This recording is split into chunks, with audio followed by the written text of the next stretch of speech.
Assalamualaikum warahmatullahi wabarakatuh. Di sini saya akan mempresentasikan salah satu materi mengenai Islam dan gagasan universal yang diambil dari salah satu mata kuliah metodologi studi Islam. Presentasi ini dibuat untuk memenuhi salah satu tugas mata kuliah ICT atau TIK, yaitu mengaplikasikan dan mempresentasikan penggunaan dari Microsoft PowerPoint. Sebelumnya, kepada yang terhormat Bapak Gali ST MKom selaku dosen pengampu mata kuliah ICT atau TIK. Sebelum lebih lanjut lagi, alangkah baiknya saya memperkenalkan diri saya, karena ada pepatah yang mengatakan bahwa tak kenal maka tak sayang. Maka dari itu izinkan saya memperkenalkan diri. Nama saya Vivi Aisyah. Saya salah satu mahasiswi Pendidikan Agama Islam semester 2 dari Universitas Islam Nusantara. Baik, sebelum masuk ke materi, di sini ada beberapa poin yang akan saya sampaikan yang nantinya akan dibahas di slide-slide selanjutnya. Di antaranya ada Islam dan globalisasi, modernisme dan puritanisme Islam, gerakan fundamentalis dan radikalisme Islam, Islam eksklusif dan Islam inklusif, pluralisme agama-agama, Islamisasi sains, dan yang terakhir ada kesimpulan. Baik, kita masuk ke latar belakang masalah. Islam merupakan agama yang sempurna, yang mengatur di semua bidang kehidupan sebagaimana terkandung dalam Quran Surat Al-Maidah ayat 3. Islam juga merupakan sebuah agama monoteisme Abrahamik yang berpusat terutama di sekitar Al-Quran, sebuah teks agama yang diimani oleh umat muslim sebagai kitab suci dan firman langsung dari Tuhan, seperti yang diwahyukan kepada Muhammad SAW, Nabi Islam yang utama dan terakhir. Islam adalah agama yang terbuka dan universal, yang ajarannya selain memerintahkan untuk menegakkan keadilan dan menghapus kezaliman, juga mengajarkan perdamaian, yang menghimbau kepada umat manusia agar hidup dalam suasana persaudaraan dan toleransi tanpa memandang perbedaan ras, suku, bangsa, dan agama. Karena pada hakikatnya manusia berasal dari asal yang sama. Baik, kita masuk ke pembahasan yang pertama, yaitu mengenai Islam dan globalisasi. Globalisme atau universalisme Islam merupakan sebuah pemahaman yang berasal dari fakta tekstual historis bahwa risalah Islam ditunjukkan untuk semua umat Islam.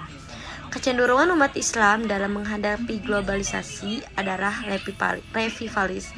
Revivalis menjelaskan faktor dalam atau faktor internal dan juga faktor luar atau faktor eksternal sebagai dasar analisis yang tentang kemunduran umat Islam.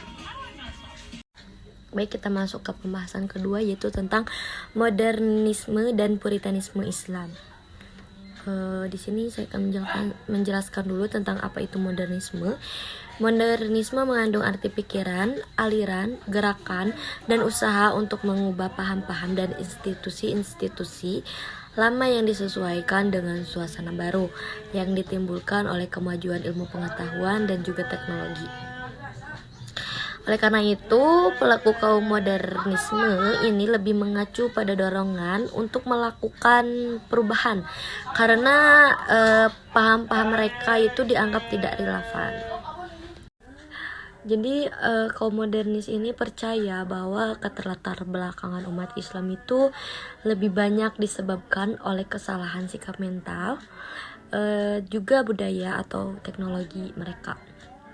Sehingga mereka berasumsi bahwa pada dasarnya asumsi mereka itu sejalan dengan aliran developmentalisme yang beranggapan bahwa kemunduran umat Islam itu terjadi karena mereka tidak mampu beradaptasi secara aktif dalam proses pembangunan dan globalisasi. Sedangkan puritanisme dalam Islam ini merujuk pada gerakan atau pendekatan keagamaan yang menekankan ketaatan yang ketat terhadap ajaran Islam, penekanan pada kesucian pribadi, dan pengambilan kepada prinsip-prinsip ajaran Islam yang murni dan asli. Puritanisme sering juga disebut dengan istilah Puritan karena ciri menonjolkan kelompok ini dalam hal keyakinannya menganut paham absolutisme dan tak kenal kompromi. Tentang gerakan fundamentalisme dan radikalisme Islam. Pertama ini tentang gerakan fundamentalisme Islam. Jadi fundamentalisme ini berasal dari kata fundament yang berarti asas, dasar, hakikat ataupun pondasi. Sedangkan dalam bahasa Arab kata fundamentalisme ini sering disebut usuliyah yang artinya pokok. Jadi fundamentalisme ini adalah paham yang menganut tentang ajaran dasar dan pokok yang berkenaan dengan ajaran keagamaan atau aliran kepercayaan. Latar belakang fundamentalisme ini pertama kalinya dilakukan oleh kelompok-kelompok penganut agama Kristen di Amerika Serikat untuk menamai aliran pemikiran keagamaan yang cenderung menafsirkan teks-teks keagamaan secara rigid atau kaku dan harfiah. Selanjutnya tentang radikalisme Islam. Jadi ada beberapa pengertian ini tentang radikalisme yang dijumpai dalam beberapa kamus besar bahasa, yakni tentang radikalisme itu adalah paham atau aliran yang radikal dalam politik. Radikalisme juga bisa disebut sebagai paham atau aliran yang menginginkan perubahan atau pembaharuan sosial dan politik dengan cara kekerasan. Serta radikalisme juga bisa disebut dengan sikap ekstrim di suatu aliran politik. Selanjutnya ada Islam eksklusif dan inklusif. Pertama, Islam eksklusif. Secara harfiah, eksklusif berasal dari bahasa Inggris, yaitu eksklusif yang berarti sendirian dan tidak disertai dengan yang lain, terpisah dari yang lain, berdiri sendiri, semata-mata dan tidak ada sangkut pautnya dengan yang lain. Sedangkan secara umum, eksklusif adalah sikap yang memandang bahwa keyakinan atau pandangan pikiran dan dari diri Islam sendiri yang paling benar. Sementara keyakinan, pandangan, pikiran, dan prinsip yang dianut agama lain salah, sesat, dan harus dijauhi. Nah, di sini ada ciri-ciri kaum eksklusif, diantaranya mereka yang menerapkan model penafsiran literal terhadap Al-Quran dan Sunnah, dan mereka yang berpendapat bahwa keselamatan yang bisa dicapai adalah melalui agama Islam. Selanjutnya ada Islam inklusif. Inklusif di sini yaitu bersifat terbuka. Jadi maksud dari terbuka yaitu tidak hanya masalah berdakwah, tetapi juga masalah ketauhidan, simbol, tradisi, dan pendidikan. Islam inklusif juga mengakui adanya toleransi mengenai budaya, agama, dan seni yang menjadi kebiasaan masyarakat, dan pandangan Islam inklusif juga mengakui adanya pluralitas, mampu meminimalisir adanya konflik antar umat. Di sini juga ada beberapa ciri-ciri Islam inklusif, diantaranya mengakui kebenaran semua agama, menghormati kebebasan dalam keyakinan, menghormati adat atau kebiasaan masyarakat, berpegang pada Al-Quran dan Sunnah, terbuka terhadap pendapat atau kritikan dari agama lain, tidak membanding-bandingkan kelebihan dan kekurangan antar agama, saling menghormati jika salah satu agama sedang beribadah. Selanjutnya materi tentang pluralisme agama. Pengakuan terhadap adanya simbol agama secara sosiologis merupakan simbol yang paling sederhana. Karena pengakuan ini tidak berarti mengizinkan pengakuan terhadap kebenaran teologi atau bahkan etika dari agama lain.